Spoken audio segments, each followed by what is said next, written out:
Ladies and gentlemen, please welcome to the stage reporter and anchor from CNBC, Hadley Gamble.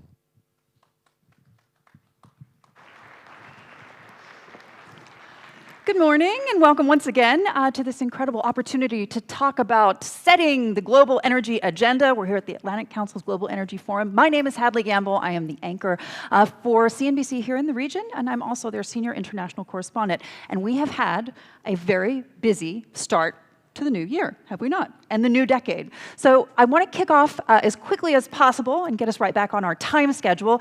This is all about setting the global energy agenda for 2020. And with that, I want to welcome our panel.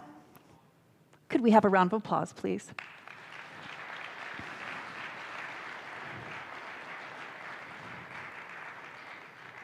They may, in fact, actually join me.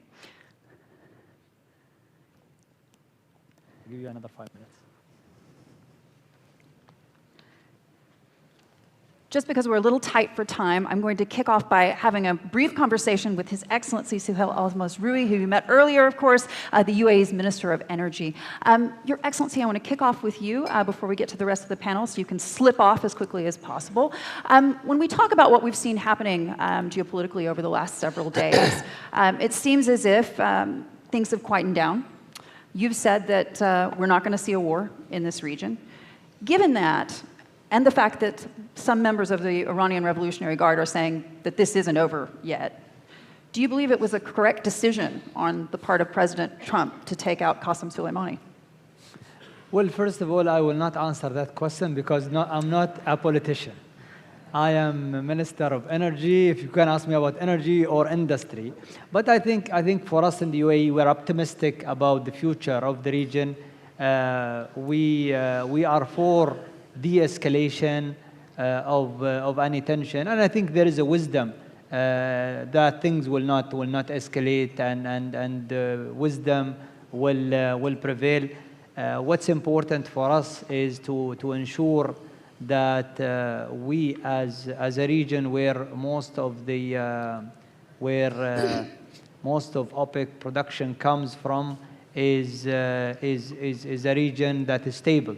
And I think with the GCC states and with all of the good work that we are doing at OPEC and OPEC Plus, we are optimistic that our efforts is going to continue, and 2020 is going to be, as I said earlier, going to be a good year like 2019.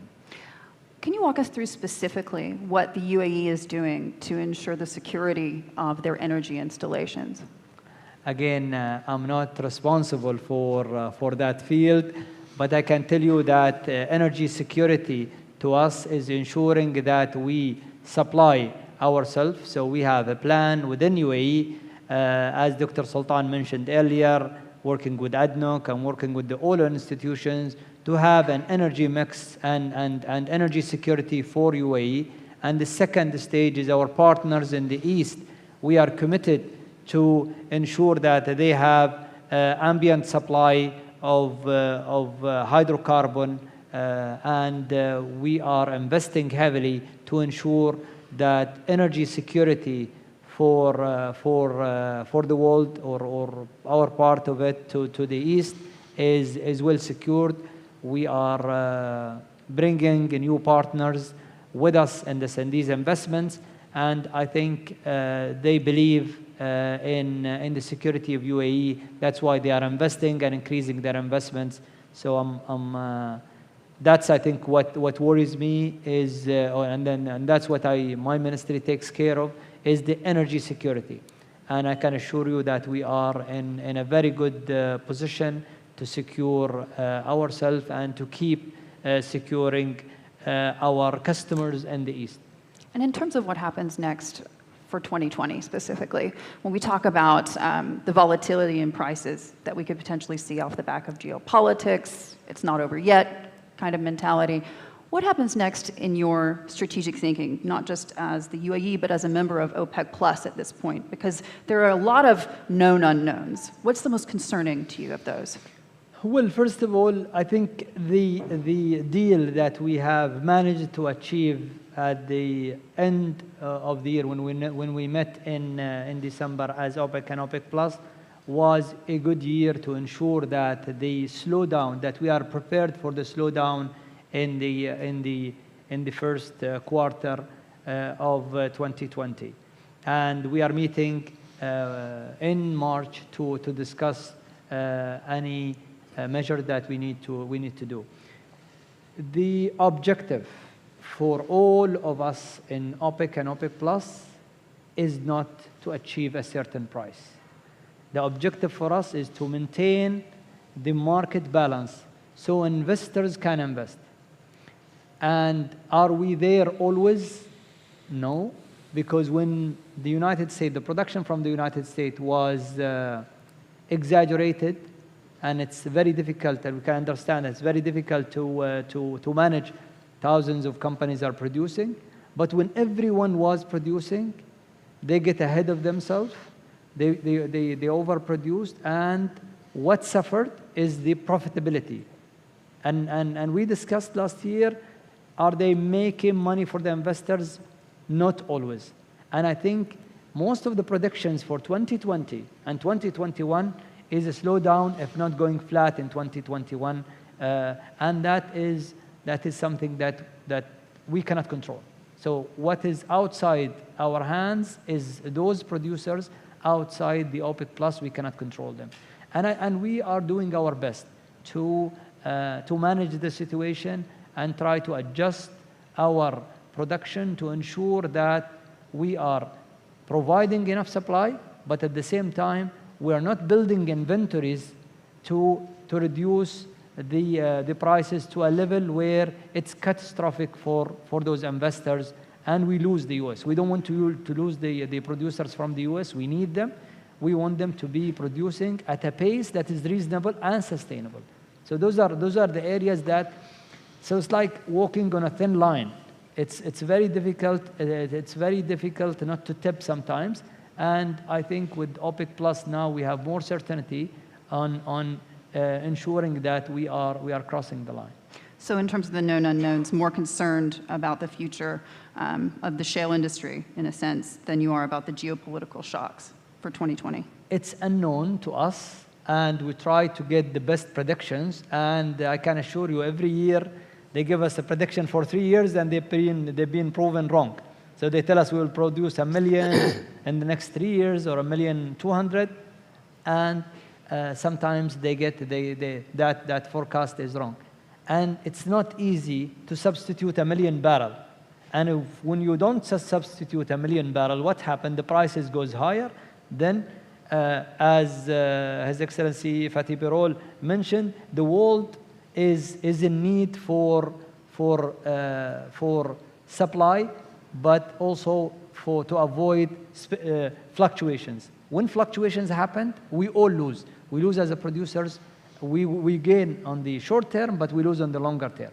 We want to ensure that the investments is continuing, and we need to ensure that the oil is coming from different place. So at the end of 2019, in conversation with Stephen Mnuchin in Doha, I asked the Treasury Secretary, where does this completion of phase 1 of this trade deal actually put us? He seemed extremely positive about the global outlook, given the fact that they'd managed to come to at least a preliminary agreement. Where do you think that puts us today in terms of demand? Well, demand is healthy, but the issue is, how do we forecast the supply? So demand, I have no. I think we are at a better position 2020 than 2019 when it comes to demand forecast. The tension between the U.S. and China, the trade tension is easing. I would say than where we were before. So from a demand point of view, I'm not worried.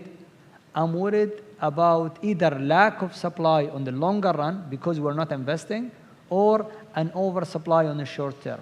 And the role of the U.S. Production is very crucial in the short term. Therefore, we need to extend that cooperation with the producers to understand what is the true expectation or the actual production coming in 2020 and 2021. Talk me through those preliminary conversations that you're having. As you mentioned, there are thousands of companies in the United States that are involved in the shale industry at this point, including so many in this region as well in terms of being investors.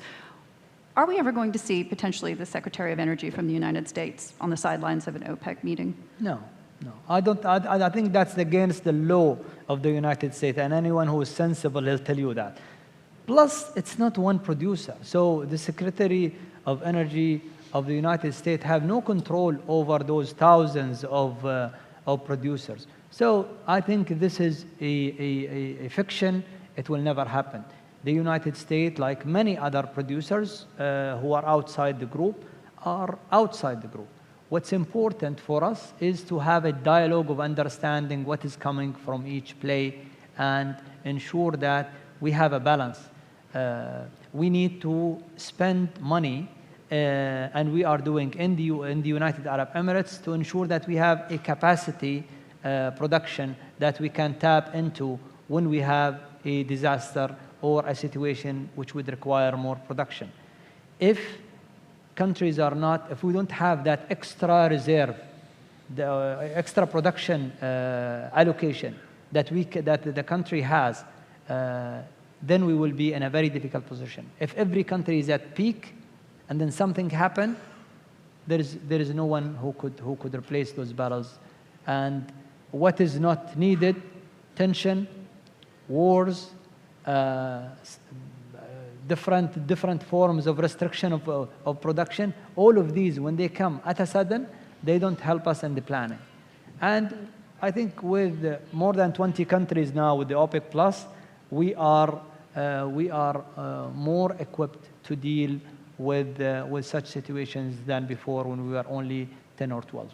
And finally, Your Excellency, before I let you go, in terms of that OPEC Plus agreement, there have been multiple reports in the press that the Russians are having a much more difficult time internally justifying their membership with OPEC Plus at this point. Is there any credence to those rumors? Can you walk us through what we can expect to see in March? No, we will always have a discussion and a candid, smart discussion between us as producers. But I can assure you, Russia is committed as any other country. We met, they signed the Declaration of Cooperation.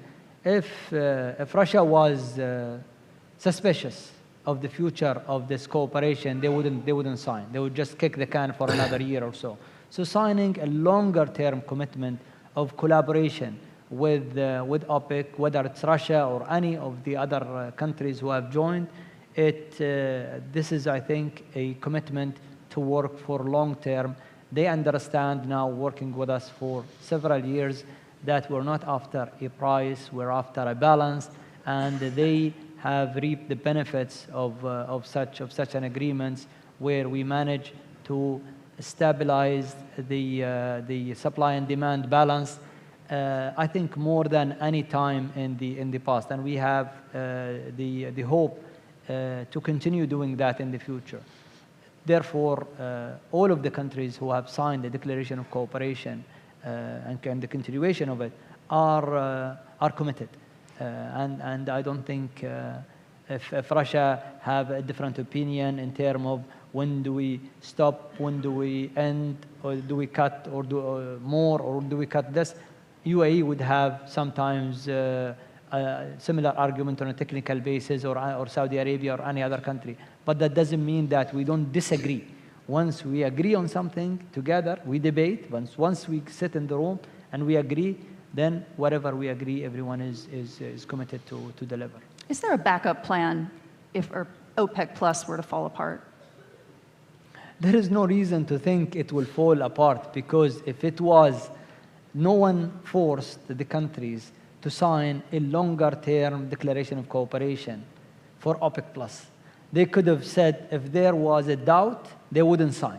They would just sit and say, let's extend it for another year or a couple of years and see. I think to reach a position where they are signing, I think that's a commitment of a longer-term cooperation with OPEC countries. And now every decision we do as OPEC, we take them aboard and we convince them and manage to convince them. So I'm not worried about that risk to put a mitigation for it. Your Excellency, thank you so much for joining us this morning to talk about setting the global agenda for 2020. We'll let you slip away if you wish. Thank you very much, and it's really sad to leave you guys, but I really have a commitment that I have to attend to. Thank you very much. Thank you. Thank you.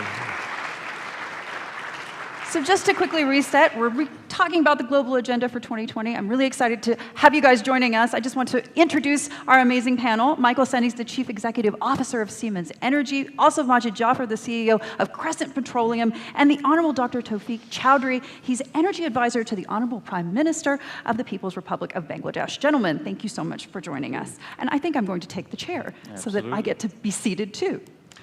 I want to kick off actually by walking through some of the events that we've seen over the last week, an incredible series of events geopolitically.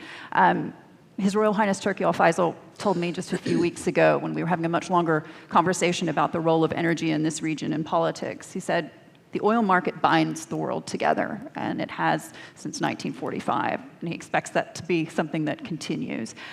Majid, walk us through, in your opinion, what happens next in Iraq, because it's very difficult to separate the politics from the energy.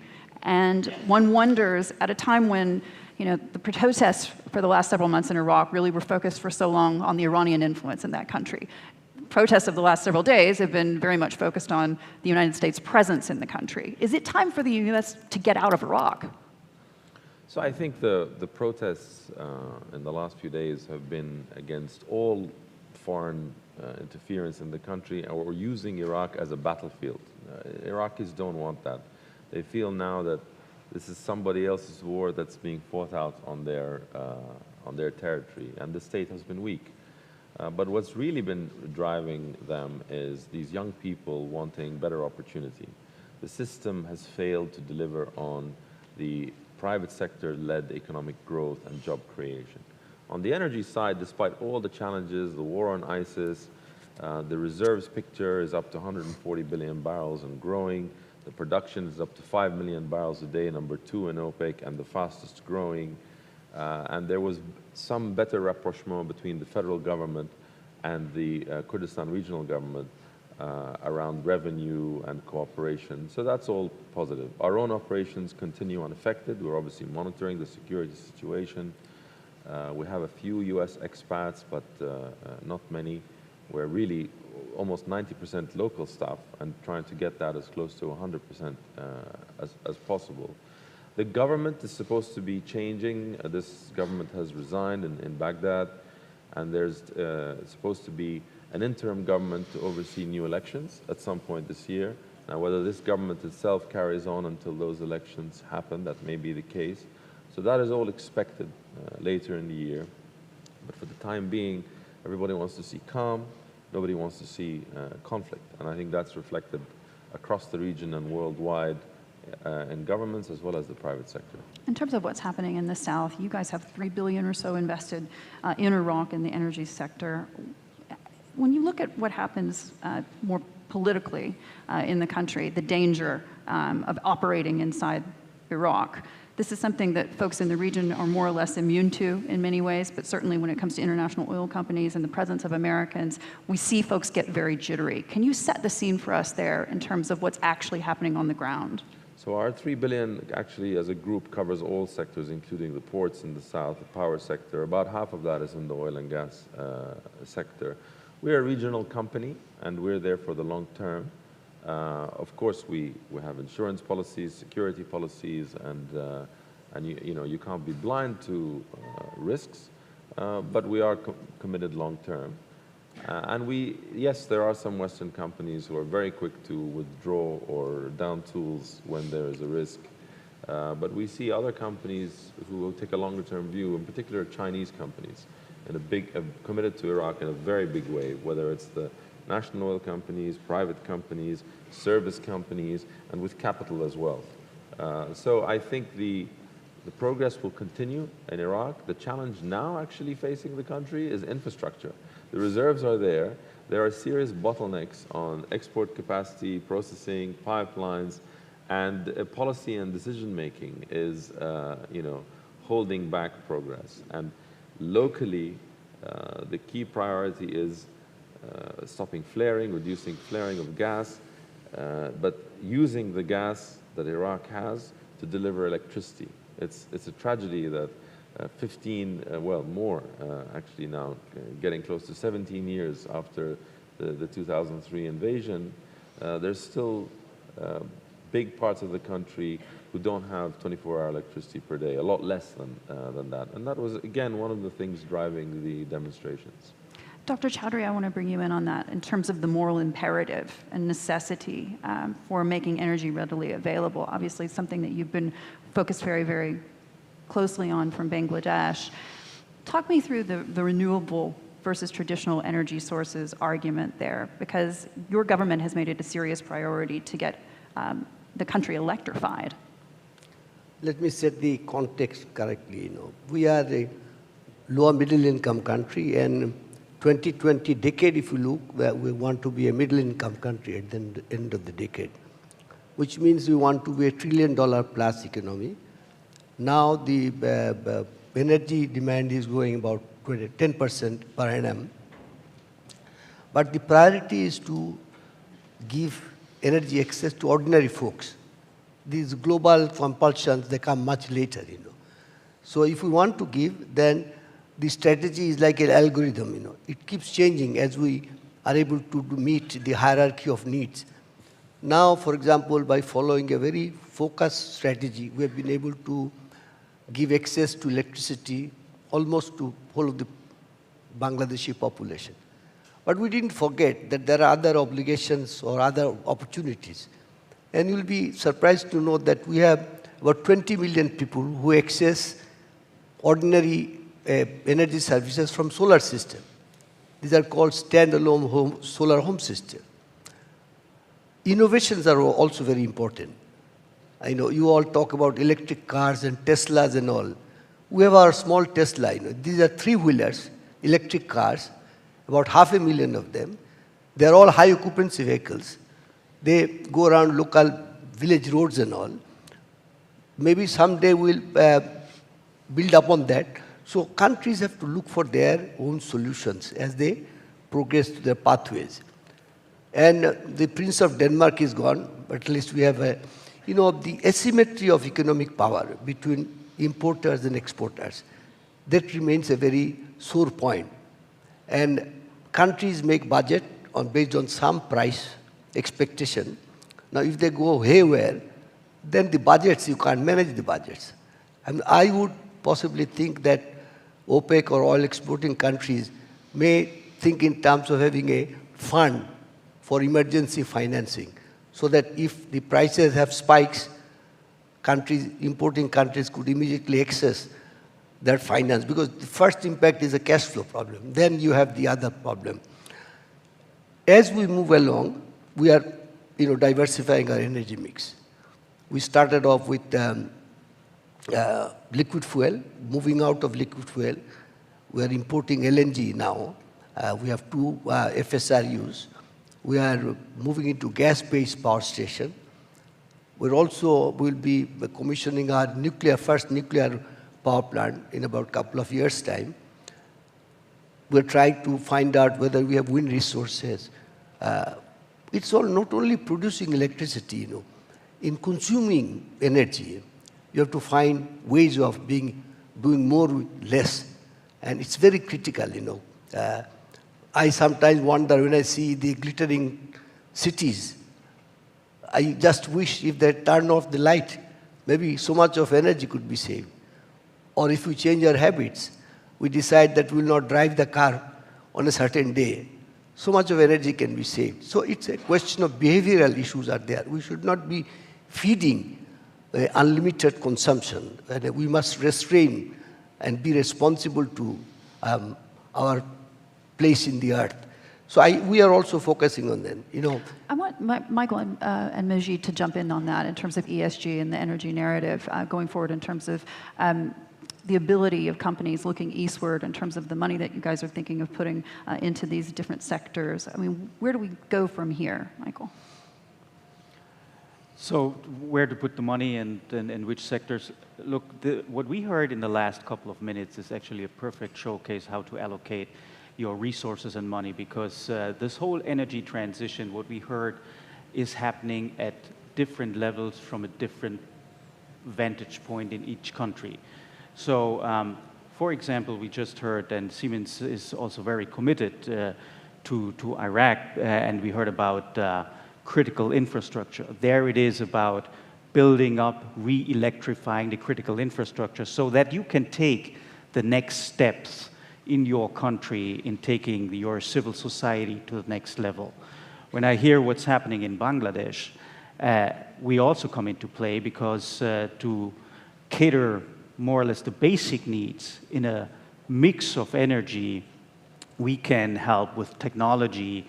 We can even help what we did in Iraq, what we did in Egypt, to help build from a conceptual point a roadmap how to electrify a country. When I look at here in Abu Dhabi and the Middle East, where I would say this is a perfect lab where you have a mix of different kind of sources, and you even go into very new fields. We haven't talked about hydrogen, for example, green hydrogen. We can go together with partners here in pilot projects. When we talk about Germany, for example, then it's about how we build out the renewables, and then building out an energy system becomes literally a system topic. Because as you diversify your energy generation mix, the stability of the system and the grid becomes even more important. And then we talk about topics like digitalization. And this is all where the funds and the resources go. Majid, when you think about what happens next with regards to Iraq specifically, and from the private sector perspective, you've said in the past that Iraq's oil reserves have the potential to exceed those of Saudi Arabia. Part of this is an issue of governance, no doubt, but what's holding Iraq back at this point? So I think infrastructure and policy would be holding back, and decision making on actually moving forward. You know, the reserve potential is clearly there. Picking up on actually Dr. Tawfiq's he summarized it in one sentence that yes, climate change and emissions, these are important, but we've got so many people who don't even have electricity yet.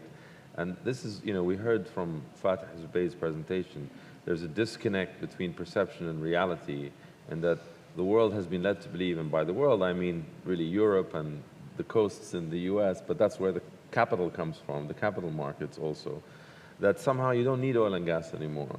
And we can turn on to renewables tomorrow. Was that the Greta effect? Sorry? Is that the Greta effect? Well, it's actually, even though it isn't true, it's having an impact. There is a serious divestment agenda trying to withhold capital or withdraw capital from the sector, which could lead, there's been massive underinvestment in the sector in the last few years, and that could lead to more price shocks and actually more burning of coal then as a result in the developing world, because it's cheaper and it's available. So your emissions are going to go up further. So we have this situation where the concern is coming from the West. Not to say that the developing world is not concerned about it, but as we heard, there are energy access priorities, which is an SDG that's actually higher ranked also. And at the same time, the growth in emissions is coming from the East. But the emissions per capita in these developing countries is half to a tenth or even below of the West. So there's an unfairness there. There's a sense of an inequality of emissions as well as income. It's like you, the West, are telling us not to take your path to growth, wherein we have all these people that we need to provide the energy to. So it's not being tackled in a holistic way globally. We saw that in Madrid, in the COP25, they couldn't agree on how to price the carbon and how to actually, so on the one hand, European countries are, subsidizing renewables for hundreds of billions, and yet the solar and wind is still 2% of global energy consumption. On the other hand, they don't want to consider green aid, as they call it. They don't want to really pay for the developing world where the emissions are rising to be able to have cleaner energy choices. And even more than that, when you have trade wars, and major economies like China need to import gas, for example, why would they choose that if there's going to be a supply security risk as well as just the cost side? We only have a few minutes left, but I want to get your opinion, gentlemen, just kind of down the line in terms of from the industrial, the private sector, and as well, obviously, the government sector as well, as your deepest concern going into not just 2020, but the broader decade as well. Is it, the short-term price shocks that we're continuing to see as a result of the geopolitics? Is this something that you see going down the pike as a long-term impact on your investments and your strategies? Or is it more broadly the investment case and how it's being shaped globally, given the concerns with climate change? Dr. Chandra. I believe in the destiny of mankind. So one single incident in Sarajevo or some other incident should not, wreck the system. So having faith in the system, we look forward to a decade where, we would come to terms with realities as we move forward. Like, as you said, our per capita footprint, carbon footprint is only 0.4 metric ton per annum, whereas its OECD countries is 20 metric ton per capita. So we should not be sharing the burden, and we want, the other countries and multilateral organizations to appreciate our challenges. We are setting up some coal-fired power plants with the best technology, almost clean coal, but all these other multilateral organizations are not even touching those projects. We have to find other ways of doing it. But this kind of discriminatory policy in terms of time horizon, it wouldn't do very well for the world. But I'm sure we will get into our senses, we'll cooperate with each other. You're a very wise group of people. Our times have passed, but I think we'll be able to put together our head and work out something good for the world. Majid. So I think from the oil and gas sector's perspective, we need to do a better job of measuring our impact in our operations and our product, and getting the message out there about how oil and gas is a critical part of the solution and it's not the problem. Because at the moment we're being demonized like we're the new tobacco. And so there's a report we're launching today in partnership with the Atlantic Council on the role of oil and gas in the low carbon transition. So we went and measured what we do. We're now 85% gas in the mix, so we're a gas and oil company now. Our carbon intensity in terms of our production is down to about 5 kilos per barrel of oil equivalent, whereas the industry average is somewhere between 18 and 25. So we're like below a third of the industry average, or down to even a fifth of the industry average. Our gas flaring is down to 0.7%, and we're trying to get that down even further. We've eliminated single-use plastics from all our operations. And more importantly, the gas we've produced in the last decade, substituting for diesel for power generation, has enabled savings of 35 million tons of CO2. That's like taking all the cars in the UAE off the road for 2 years. And we plan to more than double that over the next decade. And as we heard from Fatih Birol at this meeting last year, gas substituting for coal has had 100 times bigger impact than electric cars in reducing emissions. But we as an industry need to get these messages out much better than we have been. Michael. Yes, actually, I'm not concerned, also not looking into the decade, because I know the issue which we debated for the last couple of hours between, the rising demand for energy, 1 billion people not having energy, access to energy, yet the impetus and the need for decarbonization. This is exactly what I feel is our mission as our company, because our technology and our capabilities will serve as a bridge and will bring the solution. So as an industrial leader, I think we should take lead and responsibility. And that includes that we need to have a dialogue, a much closer dialogue, also with this polarizing end, because it's not only the topic as such. You see this polarizing in civil society. You see a younger generation in many countries speaking up, and then there are the needs of the others. And as they go far apart and have more radical views maybe, who is the bridge? Who takes the responsibility and then caters solution? This is exactly where I feel we can offer something. We will offer something with clear proof, and also need to be very much in touch with politicians, because The only impediment I see which will hamper that process is the regulatory environment.